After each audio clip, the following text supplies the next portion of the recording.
Assalamualaikum warahmatullahi wabarakatuh. Kembali lagi di RMB Mistis. Dan pada video kali ini, portal RMB akan menceritakan kisah pinggir kota dalam kemasan cerita misteri.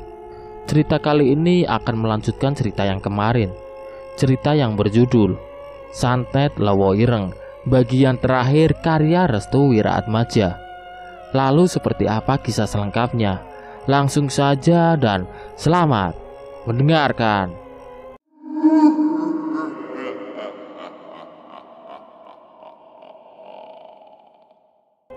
Rumah Ibu Timah. Ayu terus berlari sambil meneriaki nama ibunya. Ia khawatir jika ibunya juga tak berdaya gara-gara perlakuan Pak Bayu terhadap orang tuanya yang sudah kian sepuh. "Bu, aku Duki," yang artinya "Bu, Ayu datang," teriak Ayu sambil menangis. Para tetangga yang melihat kedatangan Ayu langsung bertanya-tanya apa yang sebenarnya terjadi. Memang berita kecelakaan itu tidak semuanya tahu. Bahkan tetangga rumah sekalipun, mereka sama sekali tidak mengetahui musibah yang sedang dihadapi oleh Ayu. Setelah Ayu tiba di rumah, ia langsung membuka pintu. "Bu, aku datang." Ayu mencari-cari ibunya di tiap ruangan, tapi tidak ada sama sekali. Ayu mulai panik. "Bu, ibu di mana?" Tiba-tiba suara rintihan minta tolong terdengar jelas di bagian ruangan paling belakang. "Bu, ibu di belakang." Ayu langsung menuju ke ruangan bagian belakang. Saat dirinya benar-benar dalam kondisi yang terpuruk, ia melihat wajah ibunya yang sudah sedikit menghitam. "Astagfirullah, Bu. Ibu kenapa wajahnya belang, Bu?" "Du, kamu pulang." "Ibu, maafin Ayu. Maafin Ayu, Bu. Laras sama Rangga belum datang." Ayu menangis di pangkuan ibunya. Hatinya benar-benar merasakan kesakitan yang luar biasa manakala ibunya menanyakan keadaan kedua adiknya. "Du, kok kamu nangis? Apa Laras sama Rangga gak buatin makanan?"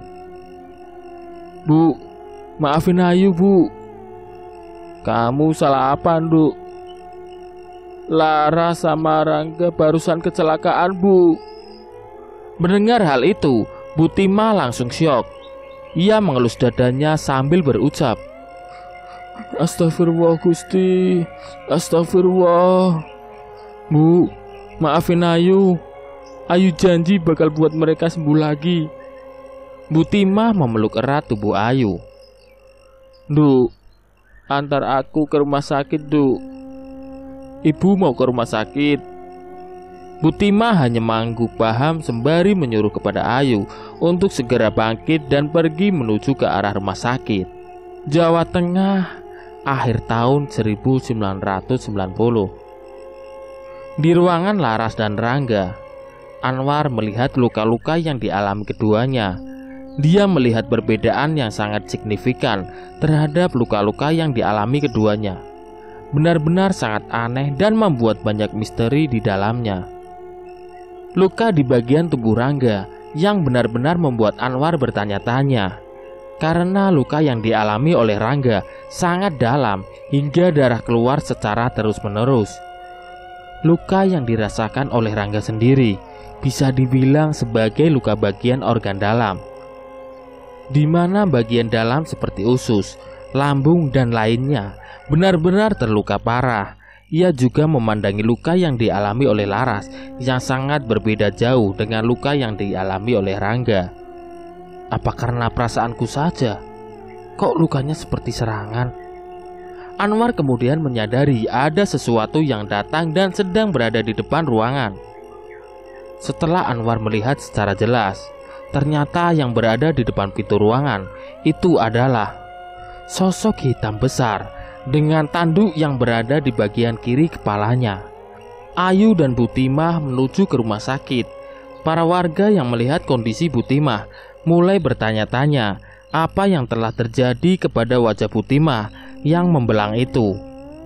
Muncullah banyak perspektif dengan terkait munculnya penyakit aneh yang mengidap Bu Timah. Banyak warga yang mencibir jika Bu Timah melakukan serong terhadap orang lain. Cibiran itu membuat Ayu sedih. Ia tak tahu apa yang sebenarnya terjadi. Namun dia juga mempercayai ibunya sebagai seorang ibu yang baik dan tidak pernah melakukan hal-hal yang berada di luar batas. "Bu, kita naik angkot saja ya." "Iya, nggak apa-apa, Nduk. Ibu jangan dengerin omongan warga ya." Bu Timah hanya terdiam. Hatinya sedikit rapuh ketika sang anak mengucapkan kalimat itu tepat di hadapannya. Mereka berdua menunggu angkot untuk menuju ke rumah sakit yang dituju. Kurang lebih setengah jam lamanya. Angkot pun tiba. Bu Timah masuk terlebih dahulu, disusul oleh Ayu. Mereka berdua langsung mencari tempat yang nyaman di bagian belakang. Tampak para warga yang mencibir Bu Timah masih berkerumunan di depan gapura. Suaranya masih terdengar jelas di telinga Ayu. "Palingan dia main serong. Udah kegatalan tuh bawahnya, makanya wajahnya belang." "Halah, wanita tua renta saja masih sok perawan." Terkadang manusia yang tidak memahami kondisi dan keadaan yang sebenarnya akan selalu berucap dengan mulut kosongnya, tanpa tahu yang diucapkannya itu adalah sebuah fitnah dan kebohongan besar. Banyak orang yang raganya hidup, namun jiwanya mati. Hatinya telah membatu karena penyakit hati yang mengidapnya.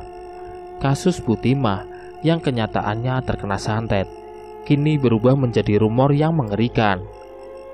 Mereka saling tuduh-menuduh dan saling berspektif liar terhadap fakta yang tidak mereka ketahui sebelumnya. DS-an memang benar. Tidak semua manusia diciptakan untuk saling tolong-menolong ketika ada salah satunya yang sedang berada di kondisi yang terpuruk. Wanita janda disebut-sebut sebagai biang kerok. Mereka selalu mengarahkan alat vital sebagai tuntutan utama ketika banyaknya permasalahan yang muncul. Ayu tidak kuat menahan rasa emosinya. Ingin rasanya ia membungkam satu persatu mulut para warga yang benar-benar telah membuat sedih dan malu ibunya sendiri. Namun didikan Ibu Timah tidak seperti itu.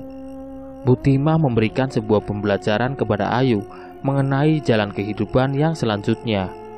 Akan ada masanya di mana Ayu akan merasa dikucilkan oleh warga karena bukan kesalahannya, dan mulut-mulut orang yang tidak mengetahui hal itu akan terus menuntut kepada fitnah dan menyebarkan kebohongan. "Duk, gimana keadaan Laras sama Rangga?" "Alhamdulillah, Bu. Mereka masih bisa diselamatkan." "Kamu nyaman gak di Jakarta?" Ayu tersenyum sambil meneteskan air mata. Ia masih tak percaya jika selama ini doa ibunya lah yang paling manjur.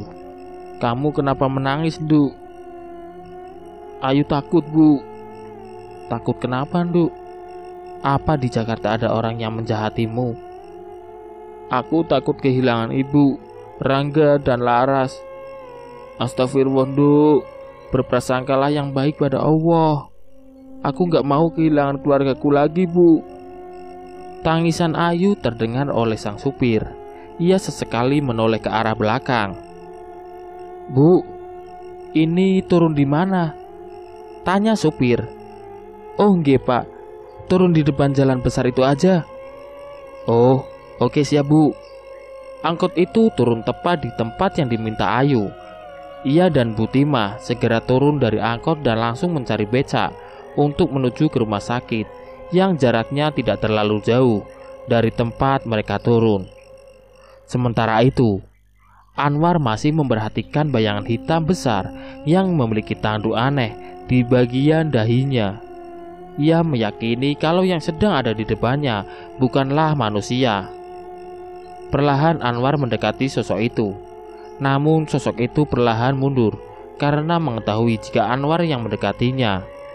Dengan cepat, Anwar pun langsung keluar dan mendapati sosok itu sedang berada di dekat sebuah ruangan yang ada di seberangnya. "Astagfirullah." Anwar melihat dengan mata kepalanya sendiri kalau yang ada di hadapannya bukanlah manusia, melainkan jin hitam yang biasa digunakan untuk menyerang seseorang sebagai media santet. Jin hitam itu perlahan memberikan teka-teki kepada Anwar terkait kejadian yang menimpa kepada Laras dan juga si Rangga. Kedua tangan jin hitam itu diperlihatkan ke arah Anwar dan terlihat sobekan baju yang penuh darah dan beberapa helai rambut yang sudah rontok yang ia dapatkan entah dari mana. Setelah Anwar mencermati baik-baik, ternyata sobekan baju itu berasal dari baju milik Rangga dan beberapa helai rambut yang dipegangnya di bagian kanan tangannya itu adalah milik Laras.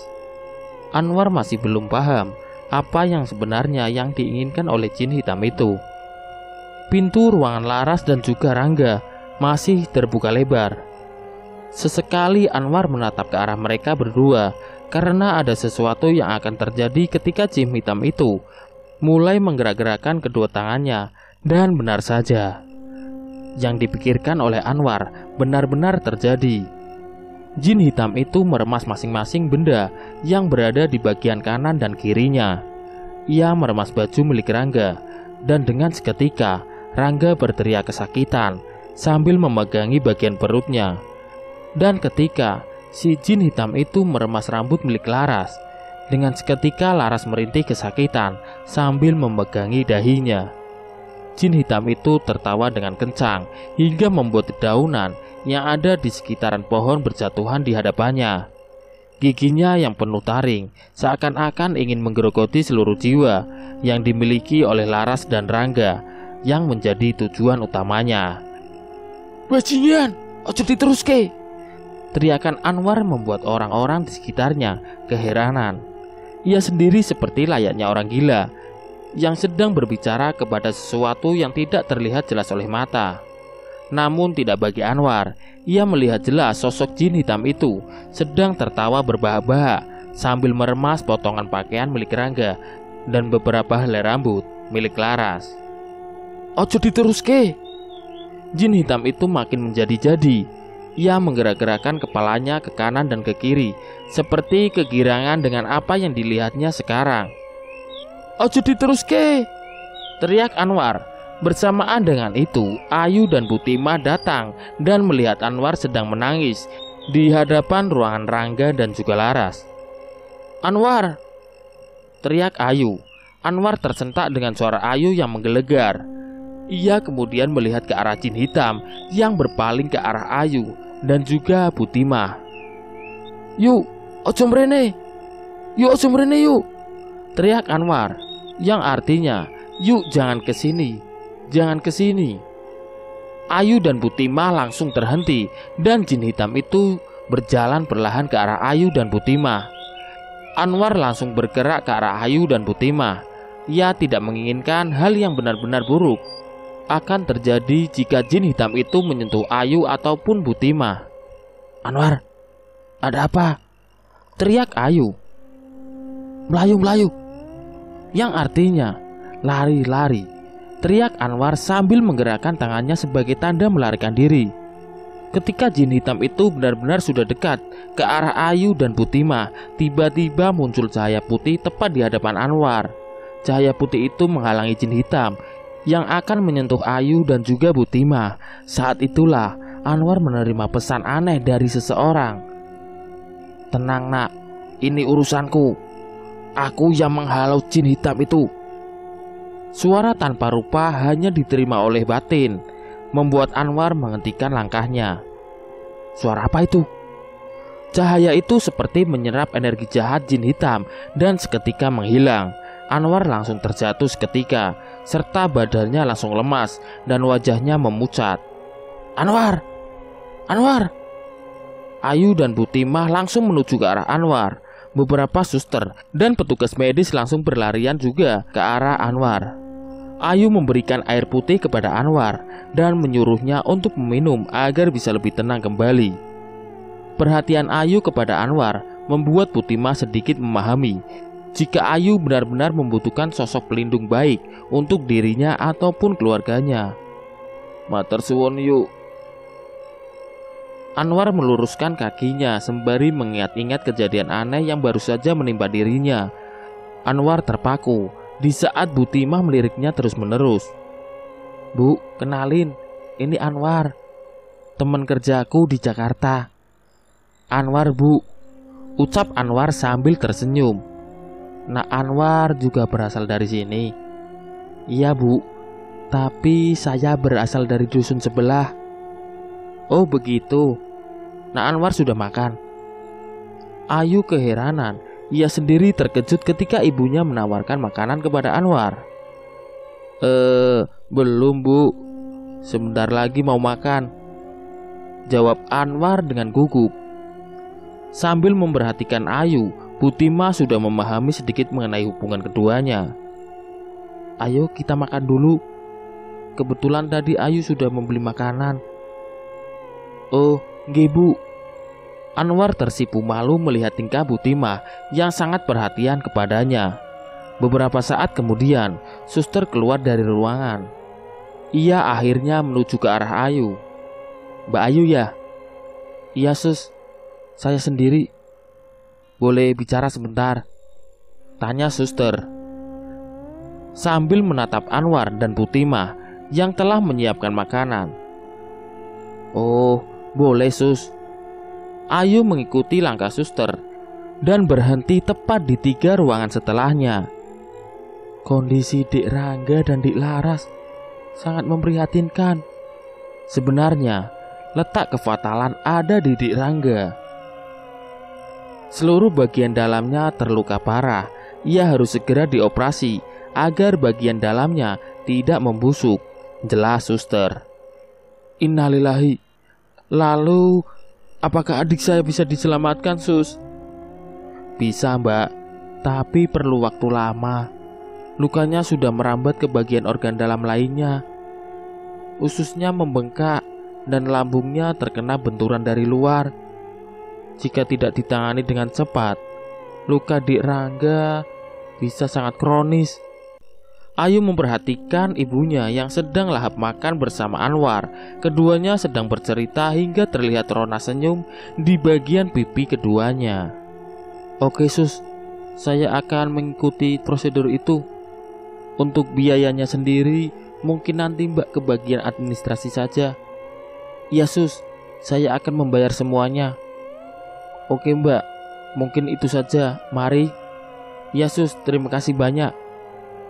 Ayu berusaha untuk tidak menampakkan wajah khawatirnya terhadap apa yang sedang terjadi. Ia benar-benar mengetahui secara jelas luka yang muncul secara aneh terhadap kedua adiknya itu. Ia sendiri masih belum percaya jika benturan bagian perut Rangga terhadap aspal bisa separah yang tidak bisa ia bayangkan sebelumnya. "Kenapa, Nduk?" tanya Bu Timah. "Ndak apa-apa, Bu. Mungkin nanti ke depannya aku harus selalu intensif menjenguk," jelas Ayu. "Intensif? Memang keduanya sangat parah?" tanya Bu Timah. Ayu menatap ke arah Anwar. Anwar menggeleng-gelengkan kepala sebagai tanda untuk merahasiakan letak keganjilan dari luka-luka yang mengenai Rangga dan juga Laras. "Nanti Ayu ceritain, Bu. Ibu lanjut makan dulu." Bu Timah kembali melanjutkan percakapan. Anwar memperhatikan gerak-gerik Ayu yang tidak bernafsu untuk makan. Tangannya sedikit bergetar seperti menahan rasa takut yang tidak ingin diungkapkan, dan tangan Anwar pun meraihnya sembari meyakinkan jika semuanya akan baik-baik saja. Setelah selesai makan, Anwar meminta kepada Ayu untuk berbincang sejenak. Bu Timah ingin menjenguk Laras dan Rangga. Ayu mempersilahkan ibunya untuk masuk ke dalam ruangan. Setelah Bu Timah masuk ke dalam ruangan, Anwar langsung menyeret Ayu. "Yuk, kita harus segera bawa pindah Rangga dan Laras," ucap Anwar. "Hah? Pindah kemana?"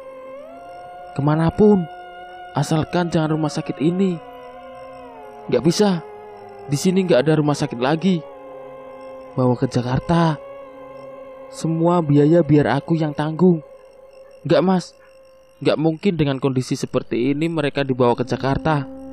"Tapi yuk," potong Anwar. "Tapi apa?" Ayu melihat dengan jelas kekhawatiran yang ditampakkan oleh Anwar. Rangga dan Laras yuk, memang sudah diincar. Dek. Ayu langsung menatap ke arah ruangan. Ia sendiri merasakan apa yang dirasakan oleh Anwar sebelumnya. Namun Ayu belum menyadari secara dalam. Maksud kamu? Tanya Ayu. Aku baru saja melihat dengan jelas sosok jin hitam yang meremas sobekan pakaian milik Rangga dan beberapa helai rambut milik Laras. Jin hitam itu hendak membunuh keduanya.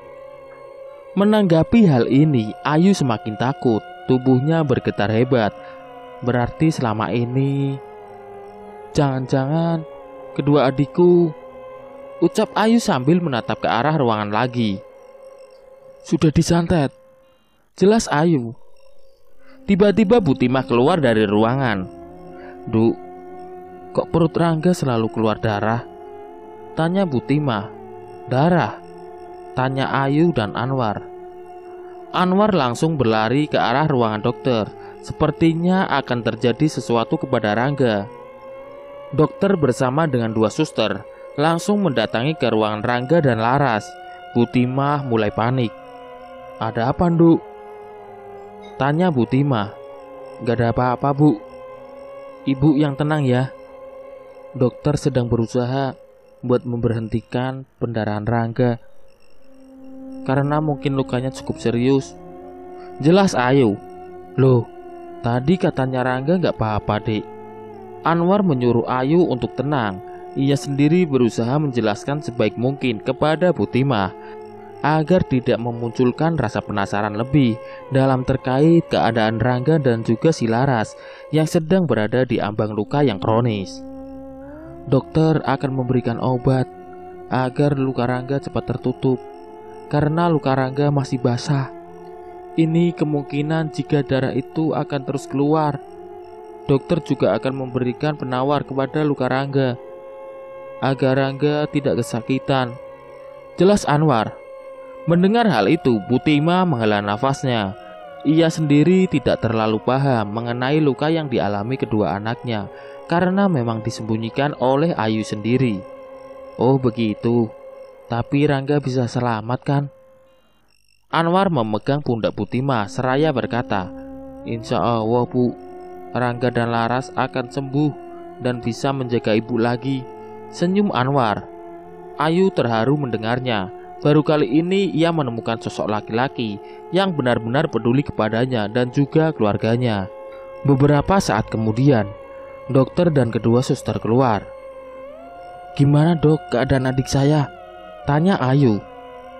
Mungkin untuk sementara keduanya jangan dijenguk terlebih dahulu karena takutnya akan mengganggu ketenangan mereka berdua. Pasien harus istirahat yang cukup agar lukanya cepat menutup dan bisa sembuh dengan cepat, ucap dokter. Alhamdulillah dok, aku minta tolong sama kamu, sembuhkan kedua anakku ya dok. Ucapan Bu Timah membuat Ayu benar-benar merasa bersalah karena dirinya tidak bisa mengawasi adik-adiknya yang ditinggalkan di kampung. Iya Bu, kami akan sekuat tenaga membantu menyembuhkan. Perbanyak doanya ya Bu. Siap Pak Dokter, terima kasih banyak ya.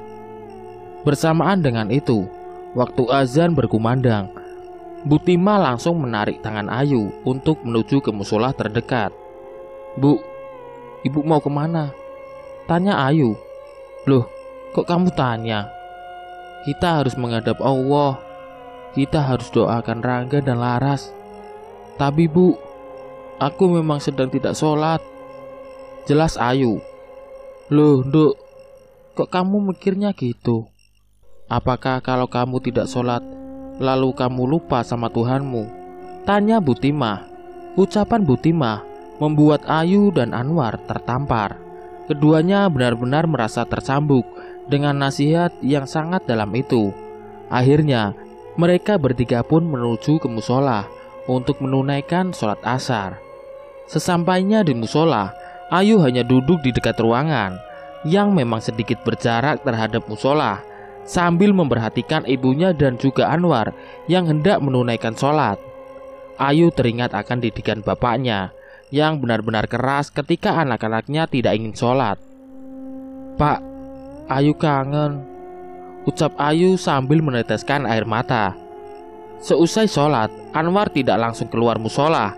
Ia menunggu Bu Timah yang sedang memanjatkan doa.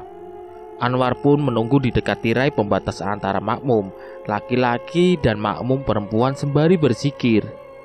Namun hatinya berdegup kencang ketika ada sebuah doa yang dipanjatkan oleh seorang wanita yang ia kenal suaranya. "Ya Allah, ya Gusti, yang maha memberi kesehatan dan pemberi kehidupan, terimalah ratapan doa hamba-Mu yang benar-benar ikhlas, menjadikan hidup ini sebagai jalan menuju akhirat-Mu. Engkau yang maha mengetahui akan sesuatu yang tidak diketahui oleh hamba-hambanya. Bukanlah kebaikan terhadap kami semua agar kejahatan orang-orang yang ingin menghancurkan kami benar-benar dapat tertutup."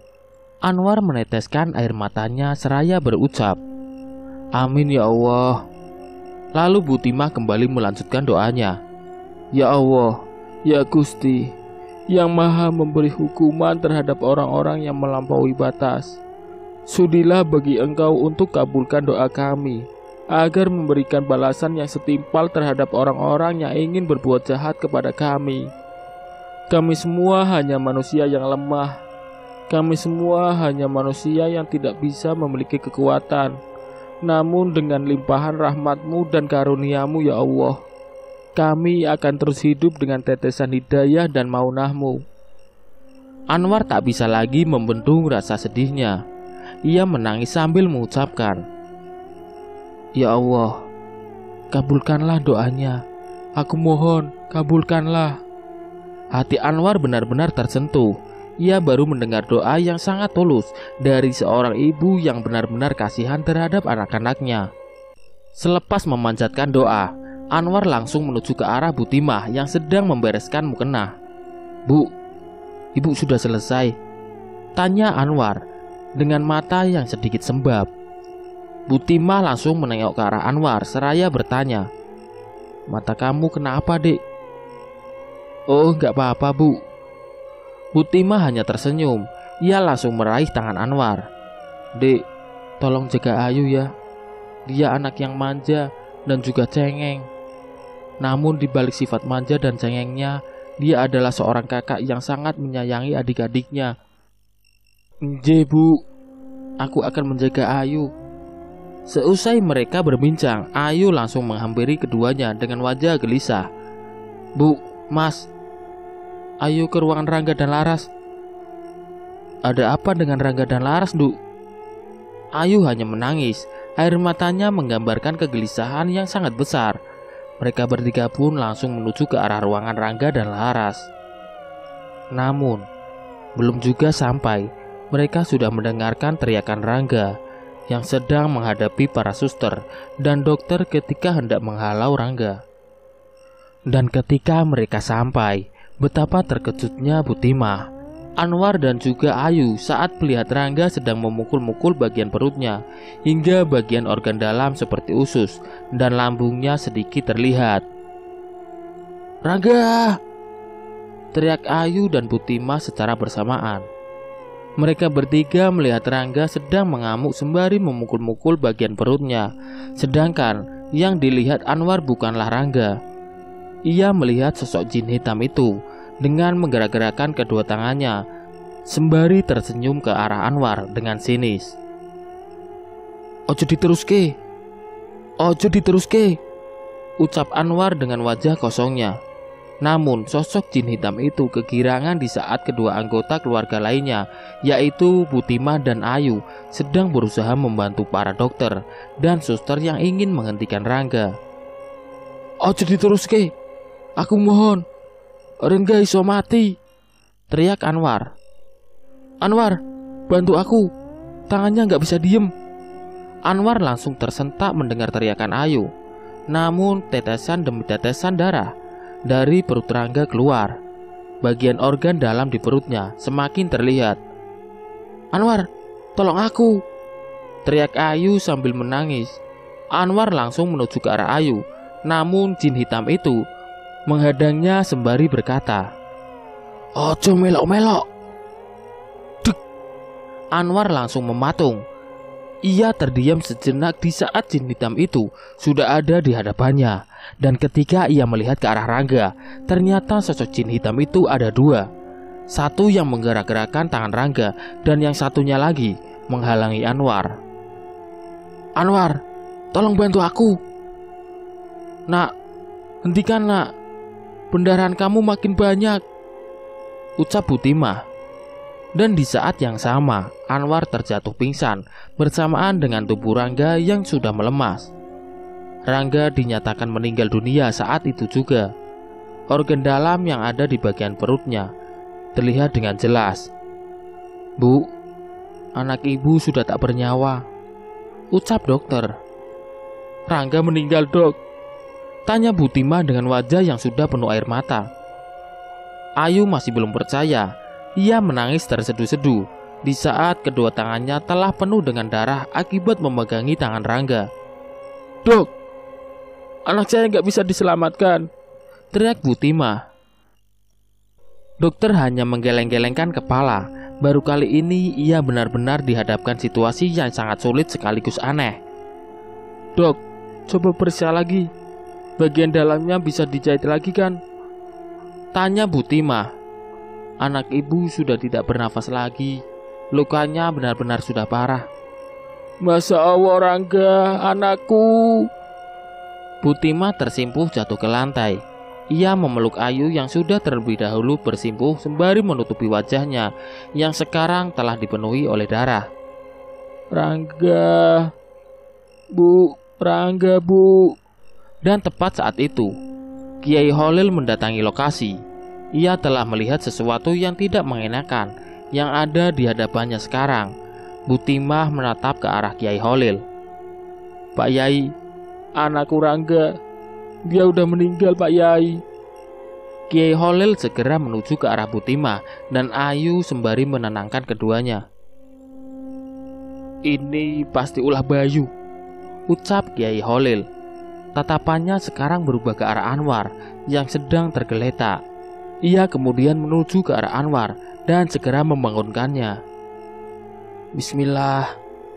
Kiai Holil membuang sesuatu yang sedang menempel Anwar, dan secara sekejap Anwar terbangun. Nanti kamu ceritakan di luar ruangan. Suara ini? Iya, saya yang saat itu memberi kontakan batin sama jenengan. Kamu tahu kan bentukannya? Yang dimaksud oleh Kiai Holil adalah sosok jin hitam tersebut. Iya Kiai. Ada berapa jumlahnya? 2. Kiai Holil akhirnya memberikan sebuah energi tambahan agar Anwar bisa lebih peka. Simpan energi ini. Semoga saja kodamku bisa melindungi kamu dan keluarga Timah. Setelah itu, Kiai Holil keluar sejenak. Ia menangkap sedikit energi yang berada di luar ruangan, milik Rangga dan Laras.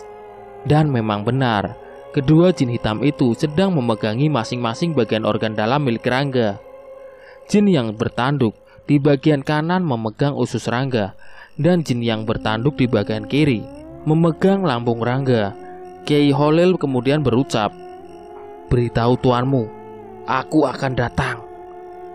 Jawa Tengah 1991. Hujan turun dengan deras.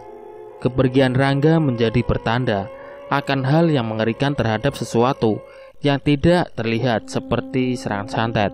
Butimah masih mengusapkan nisan Rangga dengan kain yang dibawa olehnya. Kain itu bisa digunakan oleh Rangga sewaktu mengompres Butimah ketika sakit. Dek, kamu udah gak sakit lagi, ucap Ayu. Mbak, ucap Laras. Rangga, kita semua akan doakan kamu, ucap Ayu sambil menitikkan air matanya. Anwar bersama dengan Kiai Holil masih menunggu Ayu dan yang lainnya bisa mencurahkan rasa sedihnya di pemakaman Rangga. Setelah usai, mereka semua kembali ke rumah. Sesampainya di rumah, Ayu langsung membuatkan teh manis hangat untuk Kiai Holil dan Anwar. Mereka berdua mulai membicarakan hal yang sangat sensitif, yaitu santet. Kematian Rangga bukanlah hal pertama yang sangat misterius. Jelas Kiai Holil. Mereka menyimak mengenai apa yang disampaikan oleh Kiai Holil.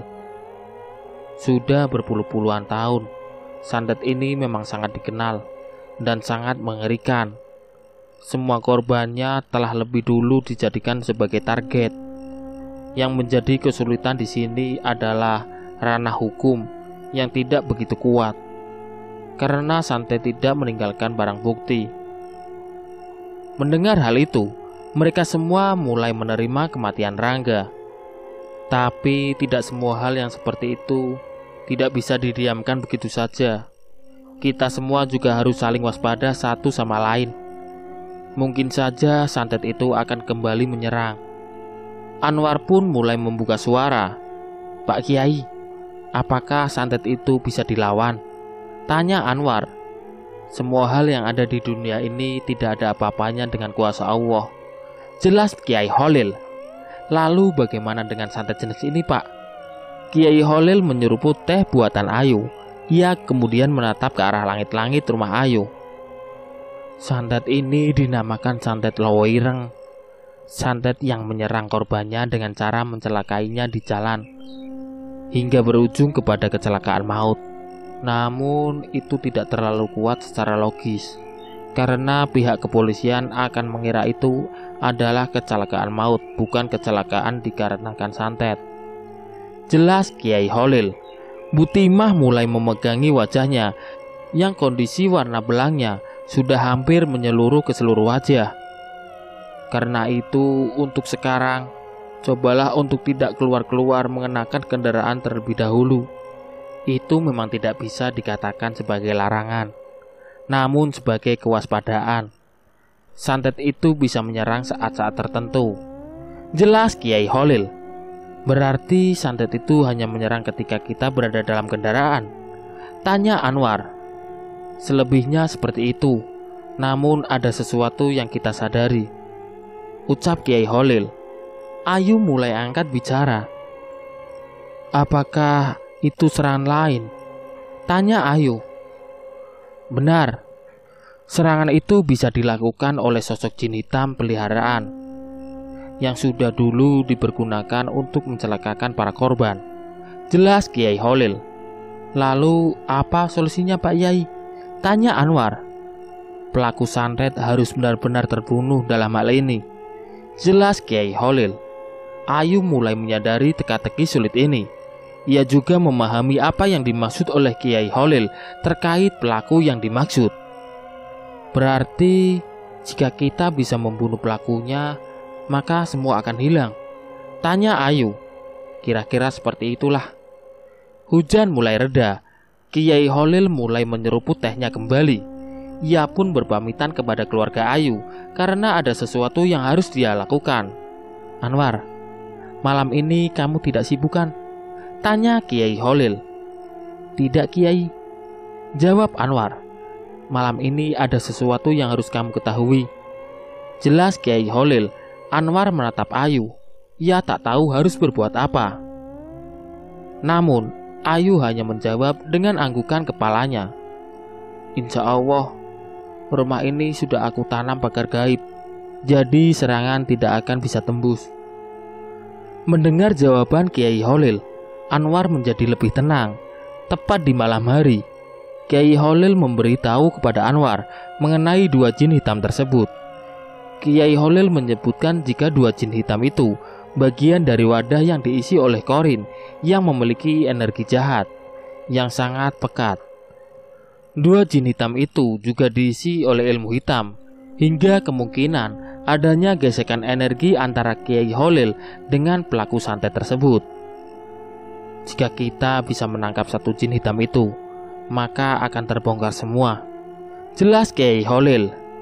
Anwar hanya mengikuti apa yang menjadi perintah Kiai Holil. "Sekarang kita akan memasuki sebuah gerbang di mana tidak ada satupun manusia yang bisa memasukinya. Gerbang itu disebut sebagai portal gaib. Tiap portal gaib memiliki lapisan tertentu," jelas Kiai Holil. "Maksudnya lapisan tersebut apa, Kiai?" tanya Anwar. Lapisan tersebut seperti dinding pembatas. Lapisan pertama dapat dirasakan oleh manusia, sehingga mereka makhluk halus yang berada di lapisan itu, maka ia dapat dirasakan oleh manusia. Artinya, jika manusia menyentuh mereka, maka manusia sendiri bisa terkena dampak dari energi yang ditampakkan oleh mereka, makhluk halus. Jika disimpulkan dengan lebih mudah, yang dimaksud lapisan tersebut adalah dinding pembatas. Artinya tiap lapisan memiliki dampak tersendiri. Jika manusia bersentuhan dengan para makhluk halus di lapisan pertama, maka ia akan terkena dampak energi dari makhluk tersebut. Resikonya adalah bisa ketempelan, bisa juga sampai menyebabkan terkena sawan atau sakit. Karena itu, tidak heran jika jin hitam itu mampu diketahui oleh Anwar, karena memang dua jin hitam itu sedang berada di lapisan pertama. Begitu juga saat kejadian kecelakaan yang menyerang Rangga dan Laras, dua jin hitam itu mengambil bagian dari dimensi manusia yang bisa menyebabkan adanya benturan energi di antara keduanya, manusia dan mereka yang berada di lapisan pertama. Karena itu, akan lebih mudah Kiai Holil menginterogasi dua jin hitam itu atau salah satunya, karena memang lapisan pertama ini sangat mudah dirasakan oleh Kiai Holil. Terlepas dari itu, Kiai Holil dapat menangkap jin hitam itu secara bertahap. Lalu bagaimana dengan pelaku pesugihan? Tanya Anwar. Kita bisa memanfaatkan keadaan dengan cara membalikan perintah, jelas Kiai Holil. Membalikan perintah? Tanya Anwar. Iya benar, kita bisa gunakan salah satu dari mereka untuk menjadikannya sebagai senjata dan mampu menyerang tuannya tanpa perintah dari tuannya, jelas Kiai Holil. Anwar sedikit demi sedikit memahami apa yang dipaparkan oleh Kiai Holil. Namun ia masih sedikit kebingungan dengan tata cara yang akan dilakukan oleh Kiai Holil agar bisa menarik salah satu dari dua jin hitam itu. Pejamkan tanganmu, kita harus segera menangkapnya sekarang, jelas Kiai Holil. Anwar kemudian memejamkan mata. Ia juga disuruh melakukan beberapa bacaan tersebut dan memegang salah satu tangan Kiai Holil agar bisa menarik salah satu dari jin hitam tersebut. Setelah usai melaksanakan perintah Kiai Holil, rencana membalikkan perintah pun dimulai. Anwar melebur dalam keheningan. Ia tak dapat merasakan apa-apa, hanya kegelapan dan ruangan kosong. Sayup-sayup ia mendengarkan sebuah gerbang terbuka. Portal gaib terbuka jelas. Masuk ke dalam. Di sana akan ada banyak sesuatu yang tidak kau ketahui. Anwar masuk ke dalam sebuah gerbang. Ia kemudian mendengar suara aneh yang belum terdengar selama ia berada di dunia. Suara itu bergema sangat kuat hingga membuat seluruh tubuh Anwar menjadi kaku. Namun di sela-sela tubuh Anwar tak mampu digerakkan, ada tangan yang menepuknya dari belakang dan memberikan sedikit dorongan energi kepada tubuh Anwar. Teruslah maju. Suara itu mirip seperti suara yang Anwar temui saat berada di rumah sakit. Anwar terus melangkah maju. Namun semakin dirinya melangkah maju, bau busuk dan aura merinding semakin menguat. Karena tidak sanggup untuk masuk terlalu dalam, akhirnya Anwar terbangun. Bersamaan dengan itu, Kiai Holil juga membuka kedua matanya. Pak Kiai, kita gagal, tanya Anwar. Kiai Holil hanya tersenyum. Ia kemudian memegang kedua tangan Anwar. Aku titip keluarga Timah. Kamu akan menjadi saksi dari perjalanan ini. Apa maksudnya Kiai? Aku yang akan berkunjung sendirian ke sana. Tapi di sana sangat busuk dan gelap. Belum lagi aura negatif sangat kuat. Aku lebih percaya akan kekuatan cahaya Tuhan. Anwar hanya terdiam. Ia tak lagi bisa menyelah berbagai asumsi yang dilontarkan oleh Kiai Holil karena memang bukan tingkatan manusia sepertinya. Anwar tak percaya, ternyata untuk mematahkan santet ini harus beradu nyawa. Jika memang cara satu-satunya harus ada yang dikorbankan, mungkin Anwar memilih dirinya untuk menjadi korban. Ia tak mau orang sebaik Kiai Holil gugur terlebih dahulu. Sekarang pulanglah, kamu sudah hebat karena telah memasuki gerbang itu. Tapi Kiai, bagaimana dengan Kiai? Allah yang akan menjagaku. Anwar melihat tatapan Kiai Holil begitu tulus. Hatinya benar-benar sehalus sutra. Memang benar, semakin dekat seorang hamba terhadap kepada Tuhannya, maka pengabdian kepada Tuhan akan semakin besar. Anwar pun berpamitan kepada Kiai Holil. Semenjak kematian Rangga, banyak orang-orang di sekitar lebih sering di dalam rumah. Selain itu, terlebih bertahun-tahun semenjak kejadian Rangga, orang-orang dusun semakin waspada mengenai serangan-serangan berikutnya. Jawa Tengah 2000. Kematian misterius Supardi. Pak Bayu menunggu waktu yang tepat. Sudah lama dirinya hendak mengincar keluarga Timah, namun hanya Rangga yang berhasil dibunuh. Ia sendiri kebingungan untuk mencari pengganti dari korban berikutnya karena berhasil diselamatkan oleh Kiai Holil. "Mbah, apakah kedua jin itu masih menagih rogo?" tanya Pak Bayu. "Mereka berdua selalu mendatangiku tiap malam. Aku tak tahu harus bagaimana." "Lalu apa yang harus aku lakukan, Mbah?" "Untuk sekarang, membunuh satu keluarga Timah merupakan strategi bunuh diri. Jadi, kita tidak punya pilihan lain selain mengorbankan nyawa." Jelas dukun itu. Korbankan nyawa. Sudah 9 tahun semenjak kejadian itu berlangsung. Seluruh keluarga Timah dijaga oleh kodam Kiai itu. Aku tidak bisa menembus bahkan menyerangnya. Lalu bagaimana solusinya, Mbah? "Anakmu harus ditumbalkan." "Tapi Mbah..." "Pilihlah salah satu. Dirimu yang akan ditumbalkan atau anakmu." Pak Bayu tidak bisa menolak pilihan sulit itu. Ia hanya menyerahkan kedua tangannya untuk disegerakan melalui ritual. Set. Darah segar mengalir deras dari kedua telapak tangan Pak Bayu. Pak Bayu tidak memiliki pilihan lain selain menumbalkan anak semata wayangnya itu. "Buatlah fitnah di esok hari. Pemakaman anakmu biar aku yang mengurus." "Siap, Bah." Pak Bayu pun langsung kembali ke rumahnya. Tepat di saat ia membuka pintunya, tiba-tiba anaknya sudah tergantung di depan kamarnya dengan wajah yang membiru. "Supardi, anakku!" Keesokan harinya, terdengar suara lelayu, berita kematian ke seluruh penjuru desa tersebut. Suara itu sangat lantang dan terdengar ke berbagai tempat di sekitarannya. "Supardi Wesedo," yang artinya Supardi telah meninggal, teriak salah satu warga. Para warga yang mendengar berita kematian itu langsung terkejut. Pasalnya Supardi tidak dalam keadaan sakit, bahwa dirinya sendiri jarang keluar rumah. "Loh Pak, yang benar?" tanya salah satu warga. "Iya Pak, meninggalnya misterius. Wajahnya lebam semua, seperti dihajar massa." Berita kematian Supardi benar-benar menggegerkan dusun tersebut.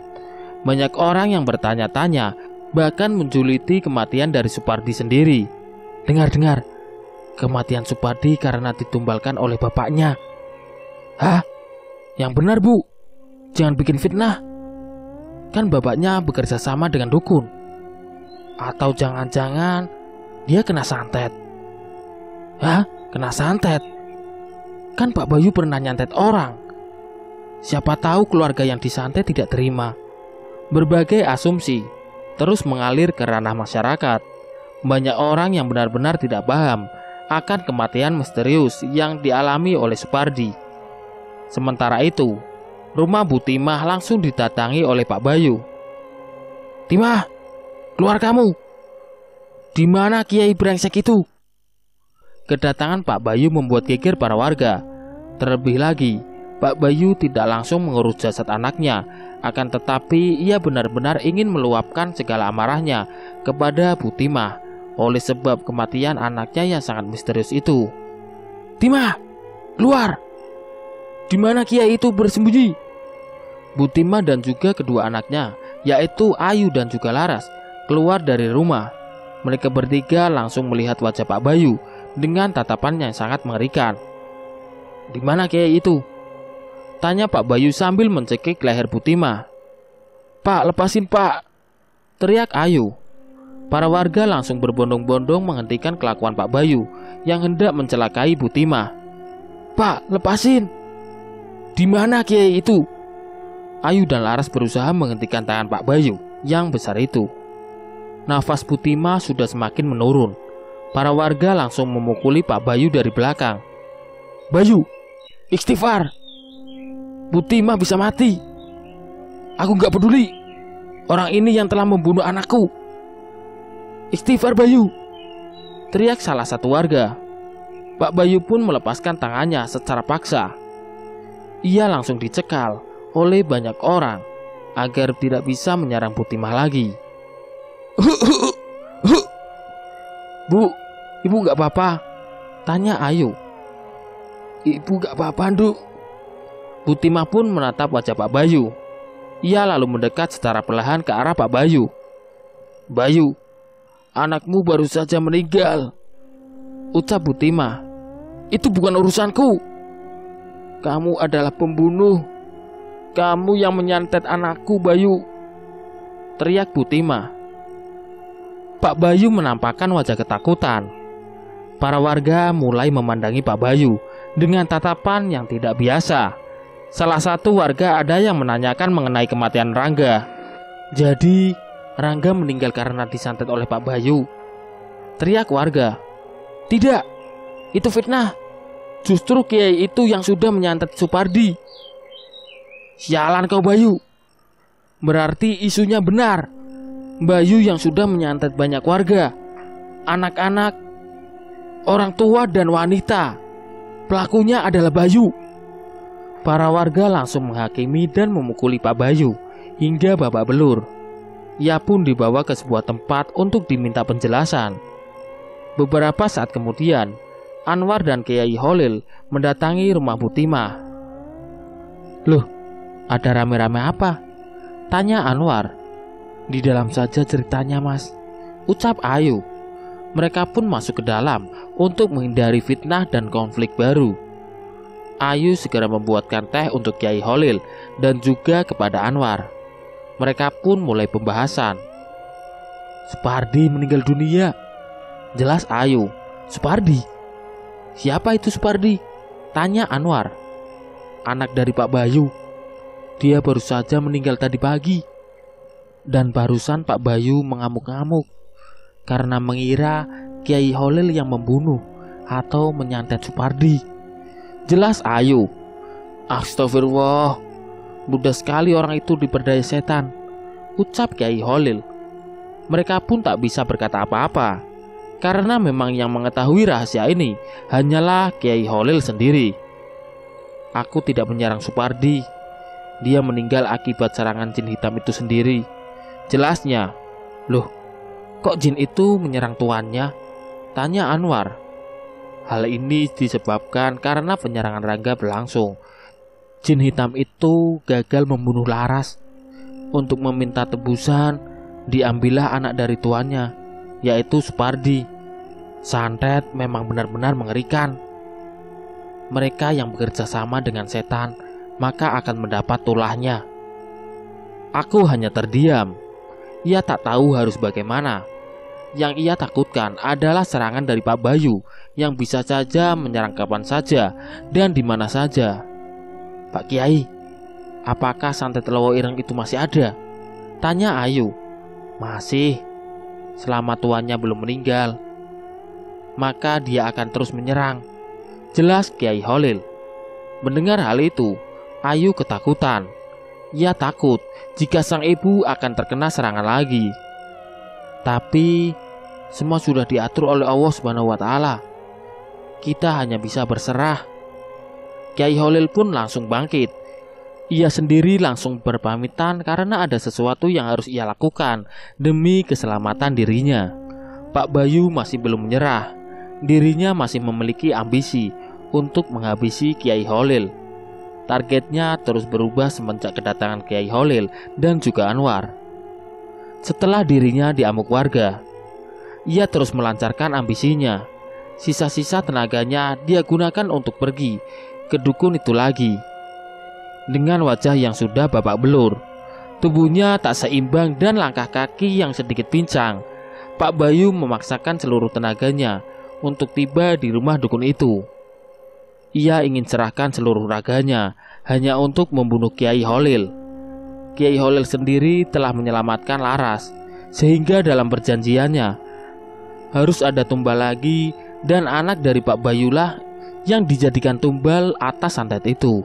Semenjak saat itulah Pak Bayu benar-benar ingin membunuh Kiai Holil. Sesampainya di rumah dukun tersebut, Pak Bayu langsung mengetuk pintu. "Mbah, buka pintunya, Mbah."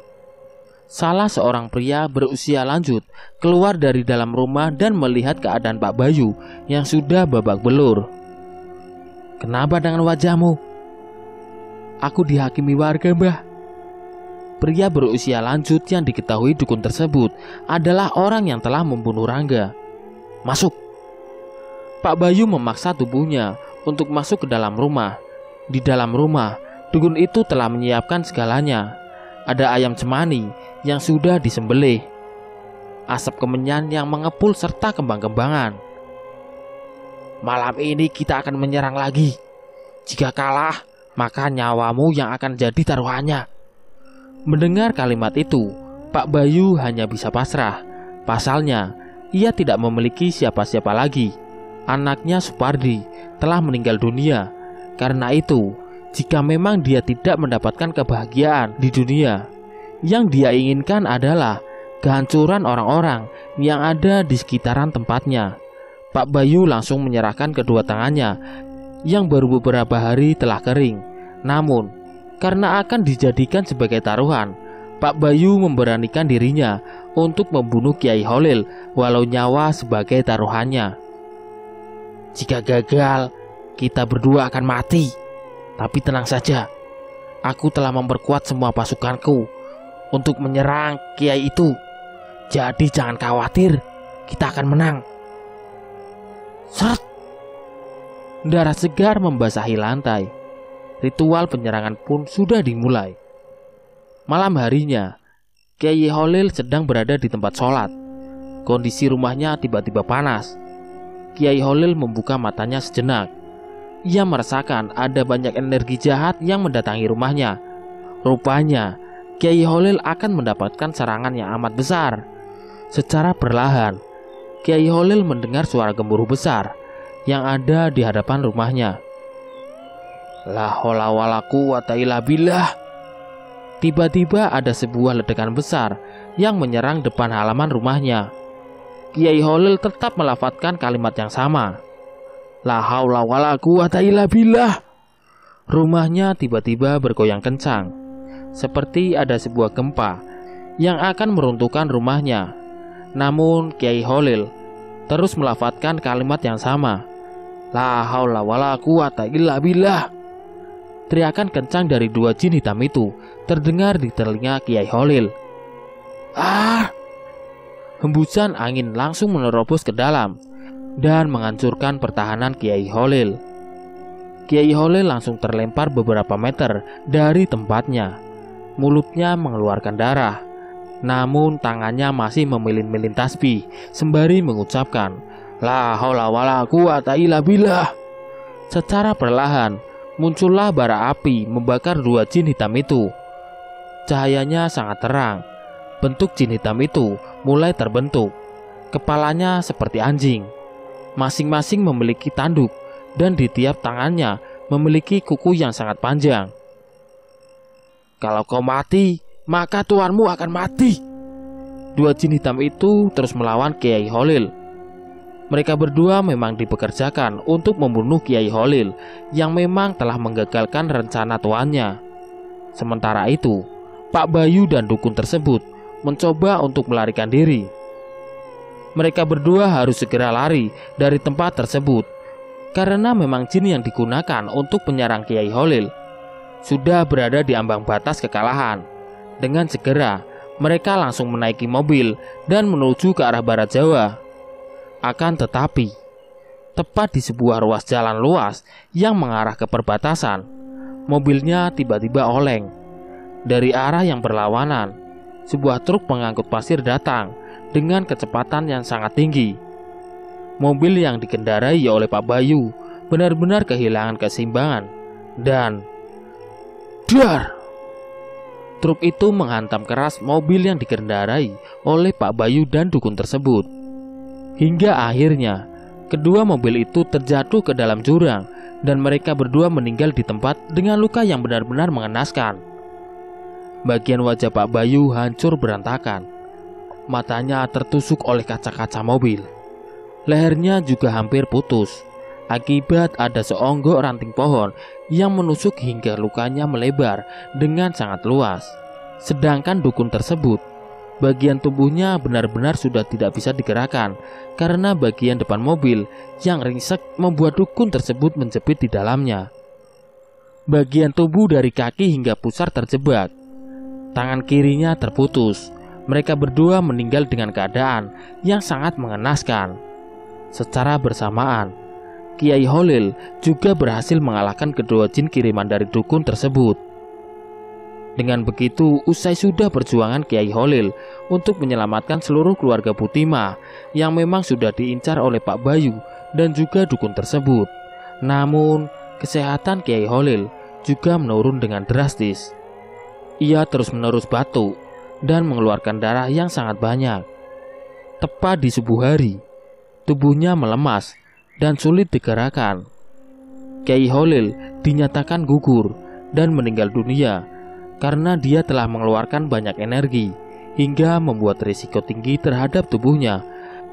Meninggalnya Kiai Holil akhirnya diumumkan secara luas oleh masyarakat sekitar. Keesokan harinya, hujan turun dengan deras. Lantunan kalimat "La ilaha illallah" menggema ke seluruh dusun. Seluruh warga merasakan kesedihan yang mendalam atas meninggalnya seorang kiai yang sangat lembut dan santun sikapnya. Dengan meninggalnya Kiai Holil, maka berakhir sudah kisah santet Lawo Ireng ini. Mereka yang selamat antara lain Butimah, Ayu, Laras, dan Anwar. Kisah ini diambil dari narasumber yang bernama Ayu yang sekarang sedang berada di salah satu kota yang ada di Indonesia. Ayu sendiri sempat terpukul ketika hari penyerangan santet terhadap Kiai Holil berlangsung. Ia sendiri tidak menyangka jika orang yang menyelamatkannya adalah korban dari penyerangan santet tersebut. Penulis juga meminta maaf apabila ada kesamaan kejadian, nama tokoh, latar, dan lain sebagainya. Terima kasih juga telah membantu memberikan doa dan support kepada penulis agar terus berkarya dan memberikan cerita-cerita seputar horor, terlebih cerita santet. Semoga para pembaca bisa mendapatkan pelajaran dari cerita yang telah ditulis ini. Amin. Portal RMB. Cerita yang berjudul Santet Lawo Ireng pun selesai. Nantikan cerita-cerita menarik lainnya di konten berikutnya. Sekian. Wassalamualaikum warahmatullahi wabarakatuh.